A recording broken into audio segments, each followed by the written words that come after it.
Assalamualaikum warahmatullahi wabarakatuh. Shalom, salam sejahtera bagi kita semua. Om Swastiastu, Nama Budaya, salam kebajikan. Pada bab 2 ini, teman-teman, kita akan mempelajari tentang rekayasa teknologi informasi dan komunikasi. Setelah mempelajari bab 2 ini, teman-teman diharapkan mampu menunjukkan karakteristik jenis produk rekayasa teknologi informasi dan komunikasi sederhana. Kemudian, teman-teman diharapkan mampu membuat desain rancangan produk rekayasa teknologi informasi dan komunikasi sederhana. Dan yang terakhir adalah teman-teman diharapkan mampu membuat produk rekayasa teknologi informasi dan komunikasi sederhana serta mempresentasikan hasilnya.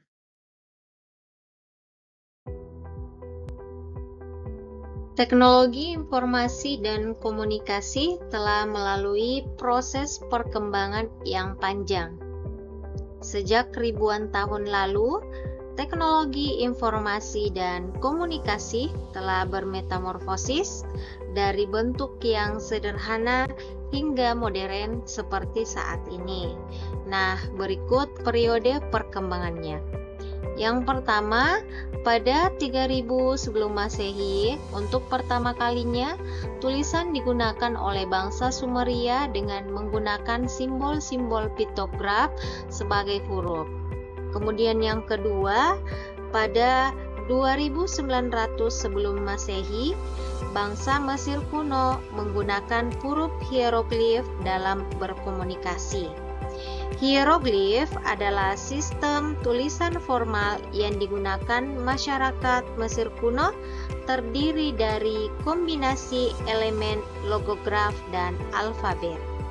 Yang ketiga adalah pada 500 sebelum Masehi, manusia sudah mengenal cara membuat serat dari pohon papirus.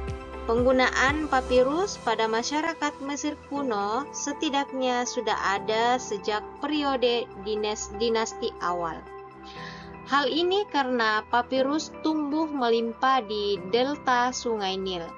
Papirus kemudian digunakan sebagai media tulisan untuk menyampaikan informasi. Dan pada 1005 Masehi, bangsa Tiongkok kemudian berhasil menemukan cara membuat kertas.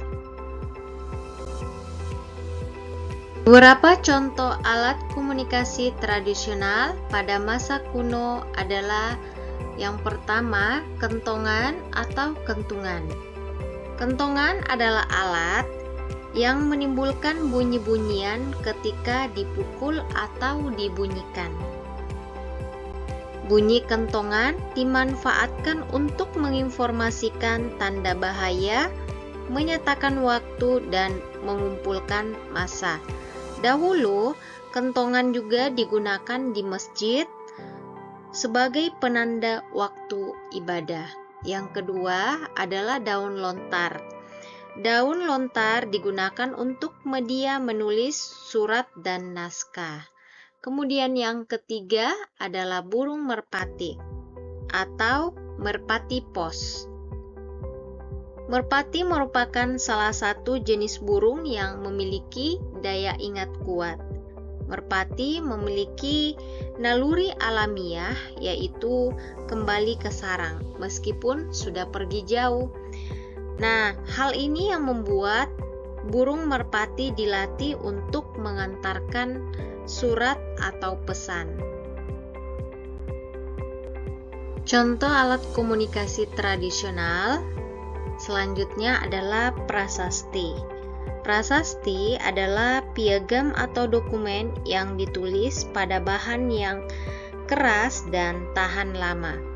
Penemuan prasasti pada sejumlah situs arkeologi menandai akhir dari zaman prasejarah menuju zaman sejarah.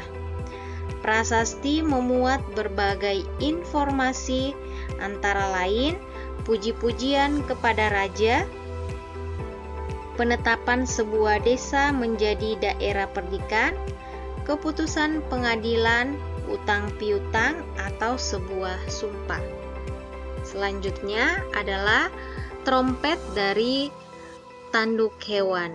Dahulu, trompet digunakan sebagai alat komunikasi untuk menandai dimulai dan berakhirnya kegiatan-kegiatan tertentu.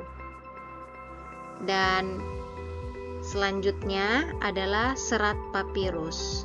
Serat papirus pertama kali digunakan masyarakat Mesir kuno, setidaknya sudah sejak periode dinasti awal karena papirus tumbuh melimpah di delta Sungai Nil. Dan yang terakhir adalah piktograf. Pada 3000 sebelum Masehi, untuk pertama kalinya tulisan digunakan oleh bangsa Sumeria dengan menggunakan simbol-simbol dari piktograf sebagai huruf.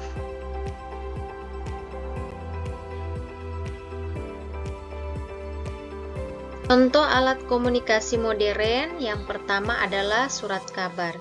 Surat kabar adalah lembaran-lembaran kertas bertuliskan berita dan sebagainya atau koran. Surat kabar berisi berbagai informasi seperti sosial budaya, hukum, politik, dan hiburan. Di Indonesia, surat kabar pertama kali ada pada 7 Agustus 1744. Seiring dengan perkembangan zaman, surat kabar tidak hanya berbentuk media cetak, tetapi juga dalam bentuk digital. Kemudian yang kedua adalah fax. Fax adalah pesawat atau mesin untuk mengirim dan menerima berita serta gambar melalui telefoto atau komunikasi radio dengan sistem reproduksi fotografi. Dan yang ketiga adalah telepon. Telepon adalah pesawat dengan listrik dan kawat untuk bercakap-cakap antara dua orang yang berjauhan tempatnya. Alexander Graham Bell adalah sebagai penemu telepon modern pertama pada tahun 1876. Telepon terus mengalami perkembangan dari awal menggunakan kabel menjadi telepon tanpa kawat, kemudian telepon genggam, hingga menjadi telepon pintar atau smartphone. Smartphone pertama kali diperkenalkan pada tahun 1992 oleh IBM. Dengan telepon pintar atau smartphone, kita tidak hanya sekedar menelpon, tetapi juga dapat mengirim pesan, mengambil foto, memutar musik, menonton film, dan masih banyak fungsi lainnya. Kemudian yang terakhir adalah bel listrik. Bel listrik adalah bel mekanis atau elektronik yang berfungsi menggunakan energi elektromagnet dengan cara mengubah energi listrik menjadi energi bunyi.